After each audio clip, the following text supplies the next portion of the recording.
विमान प्रवास हा नेहमी सुरक्षिततेच्या दृष्टीने अत्यंत संवेदनशील मानला जातो, कारण छोट्याशा चुकांनीही शेकडो प्रवाशांच्या जीवावर बितू शकतं. अहमदाबाद विमानाच्या घडलेल्या अपघातानंतर आता अजून एक धक्कादायक घटना समोर आली आहे.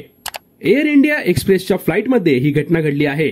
बंगळुरूवरून वाराणसीला जाणाऱ्या एका विमानामध्ये एका प्रवाशानं थेट कॉकपिटचा दरवाजा उघडण्याचा प्रयत्न केला.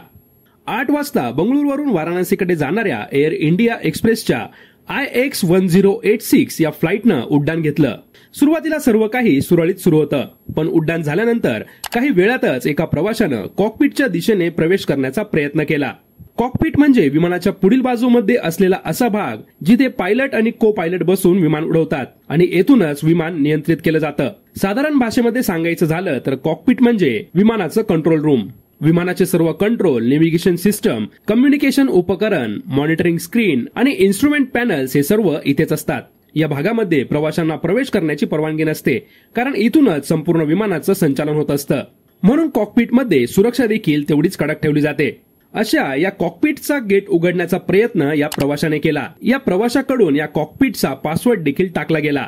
हा प्रवासी हे सर्व करत असताना हे बघून विमानातील इतर प्रवासी आणि क्रू मेंबर्स मध्ये एकच खळबळ उडाली. सामान्य परिस्थितीत जर कॉकपिटचं लॉक उघडलं असतं तर विमानाच्या सुरक्षेचा गंभीर धोका निर्माण झाला असता. सुदैवानं कॉकपिटमध्ये एक सिक्युरिटी सिस्टीम असते. कोणीही बाहेरून पासवर्ड टाकला की त्याचा थेट सिग्नल पायलटकडे जातो. पायलट सीसीटीव्हीवर बाहेर कोण उभा आहे हे पाहतो आणि त्यानंतरच दरवाजा उघडायचा की नाही ते ठरवलं जातं. याच यंत्रणेमुळे मोठी दुर्घटना टळली. कॅप्टननं जेव्हा स्क्रीनवर या प्रवाशाला पाहिलं तेव्हा त्याला विमान हायजॅकचा धोका वाटला आणि त्यामुळे त्याने कॉकपिटचा दरवाजा उघडला नाही. ही घटना झाल्यानंतर विमानातील क्रू मेंबर्सनी आणि प्रवाशांनी या प्रवाशाला तू असं का केलंस असं विचारलं, तेव्हा त्यानं दिलेलं उत्तर सगळ्यांनाच धक्का देणारं होतं. हा प्रवासी म्हणाला की मी पहिल्यांदाच विमानातून प्रवास करत आहे.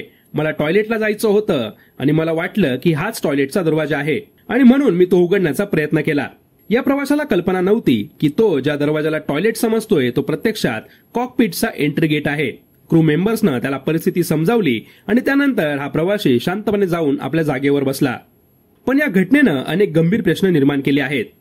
त्या प्रवाशाला कॉकपिटचा पासवर्ड कसा समजला हा अत्यंत गंभीर प्रश्न आहे. यानंतरच पहिल्यांदा विमानात प्रवास करणारा प्रवासी एवढा सहज पासवर्ड कसा टाकू शकतो हा देखील प्रश्न आहे. या सर्व घटनेवर एअर इंडियानं चौकशी सुरू केली आहे. एअर इंडियानं या घटनेबाबत एक निवेदन प्रसिद्ध केलं आहे. त्यात त्यांनी म्हटलं आहे की प्रवासी प्रत्यक्षात टॉयलेट शोधत होता. तो चुकून कॉकपिटच्या प्रवेशद्वाराकडे गेला. विमानातील सर्व सुरक्षा यंत्रणा व्यवस्थित कार्यरत होती. प्रवाशाला थांबवल्यानंतर परिस्थिती पूर्णपणे नियंत्रणात आली. एअर इंडियानं लोकांना आश्वस्त करताना सांगितलं की विमानामध्ये सुरक्षेचा पूर्ण बंदोबस्त करण्यात आला आहे आणि या घटनेमध्ये प्रवाशांच्या जीवाला कुठलाही धोका निर्माण झाला नव्हता. सध्या या घटनेची चौकशी सुरू आहे. संबंधित प्रवासी खरंच अनभिज्ञ होता की यामागे काही संशयास्पद हेतू होता याचा तपास सुरक्षा यंत्रणा करत आहेत. ही घटना कितीही साधी वाटत असली तरीही विमान सुरक्षेच्या दृष्टीनं ती अत्यंत गंभीर मानली जाते, कारण कॉकपिटमध्ये एखाद्यानं प्रवेश केल्यास ते संपूर्ण विमान आणि शेकडो प्रवाशांच्या जीवावर परिणाम करू शकतं. एक छोटीशी चूक आणि अज्ञानही मोठा धोका निर्माण करू शकतं हे या घटनेनं पुन्हा एकदा सिद्ध केलं आहे. या घटनेबद्दल तुम्हाला नेमकी काय वाटतं? खरंच हा प्रवासी अनभिज्ञ होता की यामागं काही वेगळं कारण लपलेलं आहे? तुमचं मत आम्हाला कमेंटमध्ये नक्की कळवा आणि अशा अपडेटसाठी आमच्या चॅनलला सबस्क्राईब करायला विसरू नका.